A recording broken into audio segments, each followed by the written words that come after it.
thoughts on tonight's game? Sure. I mean, obviously, 38 seconds in, I mean, we turned a puck over in our own zone, and they capitalized. Again, not, it's the second time at home against Yale and against in this game we turned pucks over in early in the game and got behind, and obviously the one at 8 minutes into the period, same thing, same line, turned puck over the neutral zone, and they capitalized. And I thought their guy, when we had opportunities to make it 2-2 and make it 2-1 in the first period, I thought their guy played very, very well in the game. I thought that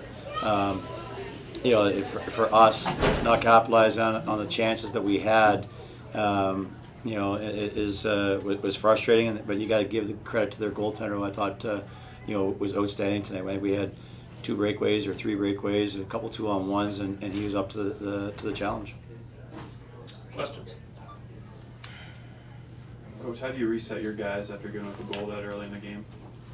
Well, we didn't get reset. I mean, so I asked them, where we were, in the game. I mean, where were we? Where was our response after the 38 seconds? I mean, that's a question that they have to be able to answer. Like, where was and I was disappointed with that. I thought that we didn't come out and just be okay. We've had that happen to us, and we had it happen first game of the season. But our response was, to fight back, and to work hard and get it together. And the guys, just didn't get that accomplished. I don't know if they felt sorry for themselves, or this is going to be a long night, or what it was. But that would be a question. That's $1 million question to the athletes is. Where was the response? And as I said to them after the game, I was disappointed with that fight level. I thought they outcompeted us on loose pucks and stronger in scrums than we were. But at the same time, I mean, 2-1 did a good job to get back, and a huge mental breakdown, from one of our forwards to give up a 2-on-1 late in the second period to make that game make it a 3-1 game. And then we had the breakaway. We didn't score. And that would have obviously given a great emotional lift to come back and score that. But that huge breakdown, and that was what we were really good at Dartmouth and Harvard. It was our third guy high making great decisions, and tonight just making some bad decisions, gave up some of those 2-on-1s. So. How would you assess Mitch's play with tonight?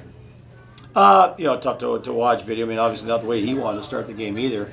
I think he was a little frustrated, even on the fourth goal. I think our guy tipped it in. The kid went to shoot it, and our defenseman did his job. He stick jammed him and went in the top shelf. So, it's just I know that he's a little bit frustrated, but as a team, you can't give up those. I said to our guy, you can't give up. On your own home ice, you can't give another team any kind of momentum on their ice or your home ice, but you can't give them that kind of start to a hockey game, and we've done that now. I said against Yale and against here tonight, and it's a struggle.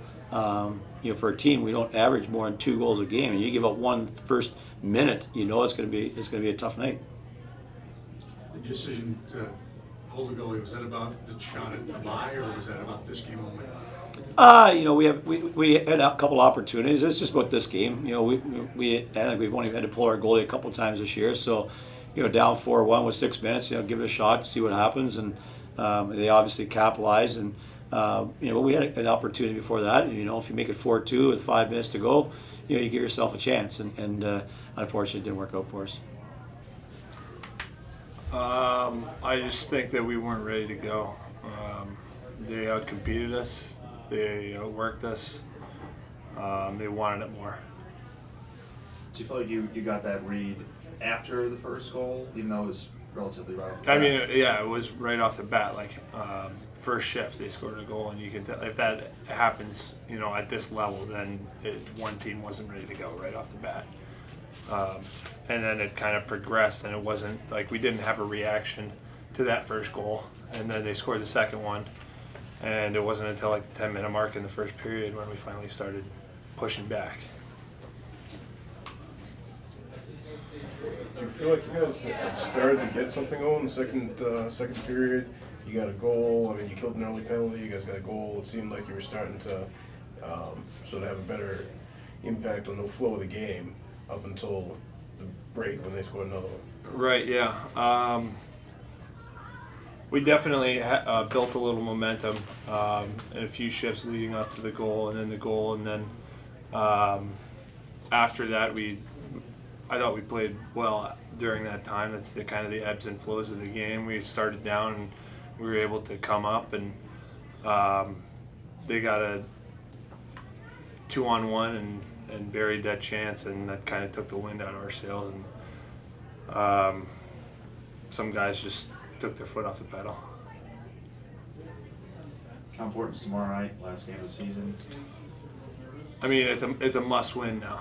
I don't know how everything else shook out, but I think fourth place is out of the question for us. But staying in the top 14 or 13 in pairwise is key to make the tournament. But the next step is the next game. That's the most important one. Is there anything in particular you guys feel like for, to prevent so repeat early tomorrow? I mean, obviously there's going to be a lot of emotion tomorrow with the senior day and all that sort of stuff. I mean, do you feel confident you guys will come out with a little bit different feel tomorrow? Yeah, definitely. I think some guys were coached in there, some guys were called out, some guys were quiet and loud, but I think that there's going to be a different start to the game tomorrow because of how we started today. Christian, even when it seemed like things weren't necessarily going your way on the ice, the fans were still into it. What does it mean having that fan support no matter what the game's going on? Yeah, I mean, that's incredible, and that's a testament to how loyal our fans are here at the Atlanta Faithful. And I mean, at the end, even after a 5-1 game, we tap our sticks and the place goes nuts for a team that just lost 5-1. So that's incredible, and it's awesome to play for 4 years in front of these type of fans.